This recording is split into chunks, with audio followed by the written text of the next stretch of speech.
Okay, here we are on Unit 5, United States History in preparation for the end of course test. Let's go ahead and get ready for that. We've already covered Units 1, 2, 3, and 4. That's the colonial era, revolution to the Constitution, and then 3, creating a new nation, and then 4, we fought the Civil War and had Reconstruction of the United States. In 5, we're going to be looking at Standard 11, 12, and 13, and that's the expansion of the country further west out past the plains and on to the Pacific Ocean. And then in Standard 13, we're going to look at some reform movements, progressive movement, that's what we call it. All right, so let's go ahead and jump into Unit 5. Our Standard 11 is here. We're going to do it first. So we have 4 substandards, A, B, C, D. So let's go ahead and look at this stem up here at the top. We're going to tie each one of these back in.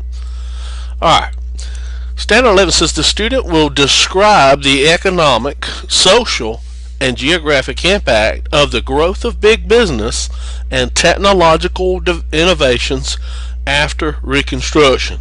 So if we look at that a little closer and kind of look at this keyword impact of, what's the impact of the growth of big business as a focus, this growth of big business and technological innovations that are going to be coming.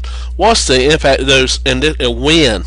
After Reconstruction, we're going to have this growth of big business, and we're going to have a few technological innovations that are going to change the United States economically, socially, and geographically. And that's what we want to look at. How does the growth of big business and these technological innovations that come after Reconstruction, how do they impact the United States on economic, social, and geographic ways? Okay. All right. So the radical Republicans, you know, before the war ended and after the war ended, were primarily and very strongly focused on reconstructing the United States and giving civil liberties and equality to African Americans. But as we see as time goes by, that goal is going to fade out, and that these men will eventually retire or die, or their ideas will be overtaken by a new generation of politicians directed to some other issues and policies. 3 things really cause the radical Republicans to fade away. Is that during Ulysses S. Grant's presidency, he becomes president after Andrew Johnson. First thing is he showed little bit of enthusiasm, not much, for Reconstruction. Really wasn't interested in that. And Reconstruction is the issue of Reconstruction is going to fade because of some distractions that happened during Grant's administration, such as scandals and charges of corruption. And a lot of these have to do with land out west and the building of the railroads. And number 3, there was a crippling economic depression during the time that is going to further undermine the public support for Reconstruction, and the public's going to move their attention to they want the government to fix the economy. To heck with the Reconstruction, to heck with African Americans' equalities, let's move on and fix this economy. That's what happens. So what we see here is in 1876, when the election causes a conflict over electoral votes. We've discussed this in the last video, in the last unit. The Compromise of 1877 brings an end to Reconstruction. And part of that end to Reconstruction, there were some deals made by the Transcontinental Railroad from Texas to the Pacific, and then legislation to help the South industrialize. But the troops were moved out and Reconstruction was brought to an end. When it was, we see that radical Republicans fade even further, and then the advent or introduction of a new breed of politician with new issues. And they're going to turn and steer the country toward not Reconstruction, but big business, westward growth, and settlement west, and expansion of the country westward into the Rocky Mountains and onto the Pacific, and the building of railroads primarily, and the building and improvement and growth of the economy and industrialization. So this new breed of politicians is going to move our country in a different direction than the radical Republicans wanted to stay in. And so we see our country move to a focus of westward expansion and building of railroads. And they're going to see the Native American conflict build again over land. We're going to see that again. And then we're going to see this re-emphasizing or magnification of this manifest destiny belief that we're supposed to have that land. We have it now, we've acquired it, now we need to settle it and use it. So we see after the Reconstruction, because of these new politicians, because of the money being pumped in there and the policies being taken that way, we see a lot more railroads built, and the emphasis on railroads, railroad. And because our country needed to be connected all the way across to create new markets out here to improve our economy, markets to sell goods, and also to create more goods to send back to the east maybe they didn't have. And also this land over here is being settled and occupied and owned, and so to open up new territory where people go out and have lands like the Homestead Act did, people who didn't own land could actually go out here and settle that land and own it. But we see these building of the railroads in green was before the Civil War and during Reconstruction. Those railroads were built. But we see in red here that after Reconstruction that railroads are going to be built on an increasing basis from 1870 to 1900 over a 30-year period of time. We see an enormous amount of growth in railroad. Around 1870 there was less than 50,000 miles of railroad. By the time 1900 hits, we have over 200,000 miles of railroads. So an increased number of railroads being built in the United States, all because of this new breed of politician moving the country in that direction. And so as a result of the growth of railroads out here in the West, we see an increase and stimulation in the national economy. So our economy is going to grow. So the increase in railroads stimulated national economic growth. And we see that by looking at our gross domestic product. How much output do we have during these years? In 1870, we had almost $3 billion worth of gross output. And then by 1900, we have almost $7 billion. So we see a steady increase in our economy. So we see here with our economy improving at the same time as our railroad improving. So we can say that the increase in railroads stimulated national economic growth within the United States. At the same time, one of the things we're supposed to discuss is, in the 1870s, the expansion of railroads caused big business to dominate the economy of the United States, and this emphasis on big business. And they're going to dominate the economy of the United States, and that's what we're going to focus on next. Because 11A says, explain the impact of railroads on other industries such as steel and on the organization of big business and its organization. Alright, so we're going to emphasize on railroads, and then the impact of industries like steel and the impact of organization of big business. So we see industry and technology, the national economy, and industrialization as themes. So the organization of big business is a big issue we want to tackle first.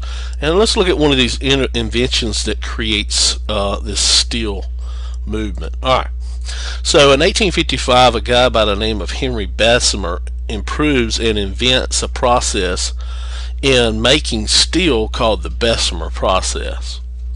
And this Bessemer process is basically going to make steel stronger by removing the impurities. And he's going to do this by a process called oxidization.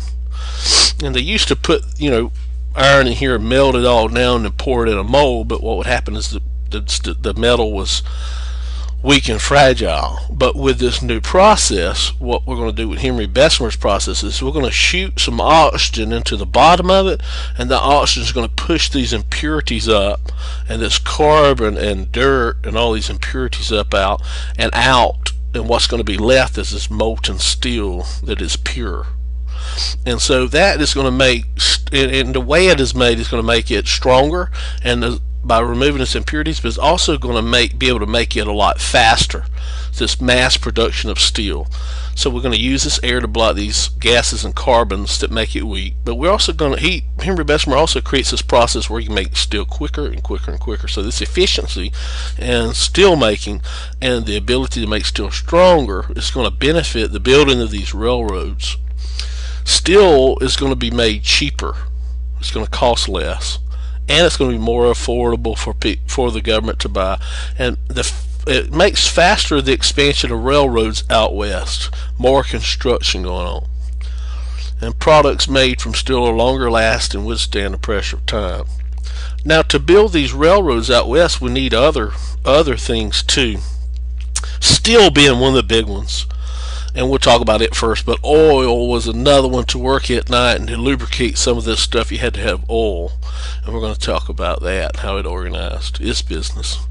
So, in other words, when we talk about the organization of big business here, we're going to be talking about monopolies. The main goal of a monopoly was to eliminate competition. We're going to see these people, these entrepreneurs, build their businesses and organize their business into a monopoly to get rid of their competition. And this is going to be considered unfair by a lot of progressives we're going to eventually talk about. So during the 1800s, these industrial and business leaders, entrepreneurs, are going to accumulate a huge amount of wealth by forming monopolies and trust. And what is a monopoly? A monopoly is an economic market in which there is only one supplier of a product and no market competition. Nobody to compete against them. And the company has complete control over quality, wages, and prices. The characteristics: the only company, there's no other choice to buy the product or service. And an example would be like Georgia Power, our electric company here in Bainbridge. You can't just switch over to another company. You're stuck with Georgia Power. So that's a monopoly over electricity for us. A non-example would be like your cell phone. If you could get Verizon Wireless, if you don't want Verizon Wireless anymore, you can go to Alltel, you can go to AT&T, some of the other ones, Sprint. There's other sources you can go to buy their product. So that's an example of a monopoly. And there's two ways to build a monopoly. If you want to organize your business into a monopoly and eliminate competition, you do it two different ways. One's called horizontal integration. The other one is vertical integration or consolidation. Alright, so we see a business strategy in which one corporation or a single corporation buys out all of its competitors. For instance, one oil refinery will buy out other oil refineries that are competing against it. Okay. And then vertical integration is a business strategy in which a single corporation owns and controls the entire production process, from unearthing the raw materials to the manufacture, sale, and transportation of the finished goods. Now, you might want to read over this, make sure you understand it, but here's a picture of it here. If we look at vertical this way, vertical integration, what we're going to be looking at is if your company owns the resources to make the product, like iron ore, for instance, the forest, farms, fields, minerals, whatever, raw materials. If your company owns that, and then you get control of all that, and then you get control of the manufacturing, such as your steel mill, and you control that, and then distribution, the railroads and ships, etc., to transport the good. That's what we call vertical integration. Up and down here, vertical integration. All aspects of production of whatever you're going to be selling. Alright, horizontal is when you own a steel mill, but then you buy out all of your competitors in the steel mill. Okay? Or railroads, or coal. Alright, anyway, these are examples of vertical and horizontal integration. I hope this visual helps you. Alright, so let's look at an example of vertical here. Vertical integration. A very good example of vertical integration is Andrew Carnegie's steel company, Carnegie Steel. And let's look at Andrew Carnegie here for a minute. Here he is here. If you look on the left here, vertical integration. Carnegie created one company called Carnegie Steel Company, and he's going to own all phases of production. The coke fields, the iron ore deposits, the steel mills, the ships, and the railroads. He owned all those in a vertical fashion to create a monopoly. and he's going to eliminate competition by doing this. To look at a picture of this, we see all these things. Here are his coal fields and his iron ore deposits, and we see steel mills here, ships here, and railroads here. Here's a picture of Carnegie Steel Company in Pittsburgh, Pennsylvania. And here's vertical integration is a type of organization which a company owns or controls the entire process of production, from raw materials to manufacturing, sale, and transportation of the finished product. So let's look at it closer. Here's the mill he makes, Carnegie Steel. Okay. Here's the iron ore fields. Here's some of the ships to move the steel. Here's the railroad to move some steel on railroad. So in this we see that horizontal integration is when you take all aspects of production of something, like meat here. We see cattle, slaughterhouses, refrigerated cars, cooled warehouses, meat packing plants, delivery wagons, and the meat industries. We see that this is when you vertically integrate. Vertical integration is when you buy all means of producing a certain product, and this was Andrew Carnegie did with steel. Okay, and this one over here is a horizontal. It's where one company buys out all of its competitors, and we're going to see that John D. Rockefeller did that with Standard Oil Company. Okay, so we see that this vertical integration is what Andrew Carnegie participated in. And a little bit of popular information that we know is that the Pittsburgh Steelers football team are named the Steelers. Alright, so this new breed of politicians are going to make this possible for entrepreneurs like Andrew Carnegie to do this, to take control of a lot of the economy by building this monopoly here, because of their policies they're going to be using. One's called laissez-faire, is a big, huge way in which they allow businesses pretty much do what they wanted to do. They didn't have OSHA back then. They didn't have regulation of big business like they do today.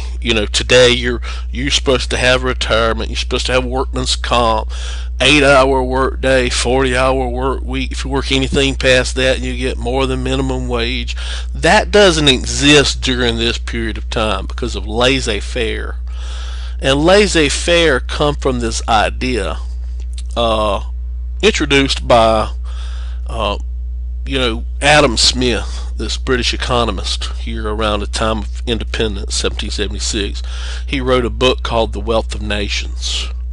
And in The Wealth of Nations, his idea of laissez-faire was that if a country's economy were to grow, that the role of government is that it had to keep its hands out of the growth of business. And we call that, from a French firm, laissez-faire. Okay, is that the government does not interfere with or affect the economy in any way. All right, and in one of the quotes from his book Wealth of Nations, Adam Smith says, "I have never known much good done by those who affected the trade for the public good."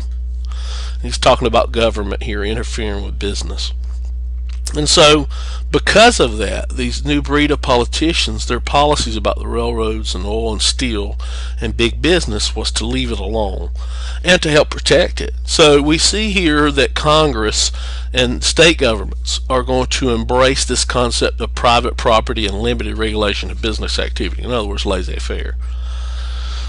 And they're also going to pass these tariffs that are going to protect these steel companies like Carnegie and the oil companies like Rockefeller. It's going to protect them from foreign competitors, and then that's going to in turn allow ambitious and ruthless entrepreneurs like Rockefeller and Carnegie to take advantage of the stable business environment and this protection by the government to build enormous amount of wealth, personal wealth, and to make a profitable business beyond any measure. So here's why we say that in the 1870s late 1860s, 1870s. The expansion of railroads is going to cause big business to dominate the economy in the United States because of these policies by the government. And these new politicians are going to allow Carnegie and Rockefeller to create monopolies through vertical integration and horizontal integration. Now, doing that does help our economy grow, as you see from 1870 to 1900. So in a positive respect, these men become known as captains of industry. And that name sounds positive. It almost sounds like superheroes. Captains of industry. But on the same token, we look at them also being called robber barons by the poor, because they live in these elaborate homes with all types of art come from Europe and in history, where they decorate it with, and it costs millions of dollars, and they have all this money at their disposal, and their homes look like castles. But their workers are children, and that women and men are paid differently, and there's no workers' compensation. There's no protections in there for moving parts to keep people from being hurt. So there's unsafe working conditions. The people are underpaid to work long hours, sometimes 11 hours and 6 days a week. And so these men also get this bad rap and reputation for being so hard-handed with their employers. And so we see that there is a difference, and we see the good with the economy growing, with these captains of industry, but we also see these negative things come about. And Mark Twain said this was called the Gilded Age. He said it's the best of times and the worst of times. But in a monopoly formation, to kind of understand this idea about horizontal and vertical integration and this definition of monopoly, if you'll look at this picture here, here is Andrew Carnegie with his tall hat here, and here's a guy here wearing glasses. Who do these guys look like? If you recall playing the game Monopoly, this guy here, look at his fancy hat and his mustache, how he's dressed. Looks just like these guys here. Carnegie here, this fella here. And so when you played Monopoly, the board game, your main goal was to do what? Buy up all the land, buy up all these like light companies and railroads and all to buy every one of these up from everyone else, and to take all their money and to build hotels and houses, so when they landed on there they had to pay you the money. So we see from Monopoly this idea of monopoly. So that'll help you understand, I hope. So did we achieve and set out what we wanted to? Did we look at and see how the impact of railroads is going to cause other industries like steel and oil eventually to organize into these big business monopolies? And I hope so. And I hope that you can tie this into that the expansion of railroads causes big business to dominate this economy. Even though, the railroads stimulate the national economy, that these monopolies are going to dominate it. So big businesses are going to dominate the economy. Alright, so have we met our overall, let's see, the student will describe the economic, social, and geographic impact of the growth of big business and the technological innovations after Reconstruction. And then with I think it was A, explain the impact of railroads on other industries such as steel with Andrew Carnegie, and the organization of big business into a monopoly, Carnegie Steel. I think we have. If you have any questions, ask me in class. Good luck with that. Okay, here we are on Unit 5, United States History in preparation for the end of course test. Let's go ahead and get ready for that.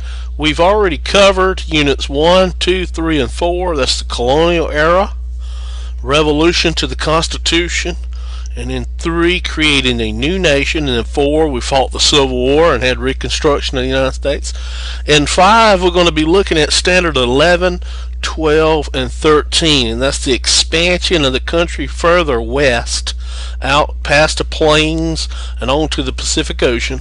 And then in Standard 13, we're going to look at some reform movements, progressive movement. That's what we call it. All right, so let's go ahead and jump into Unit 5. Our Standard 11 is here. We're going to do it first. So we have 4 substandards, A, B, C, D. So let's go ahead and look at this stem up here at the top. We're going to tie each one of these back in. Alright, Standard 11 says the student will describe the economic, social, and geographic impact of the growth of big business and technological innovations after Reconstruction. So if we look at that a little closer and kind of look at this keyword impact of, what's the impact of the growth of big business as a focus, this growth of big business, and technological innovations that are going to be coming. What's the impact of those, and when?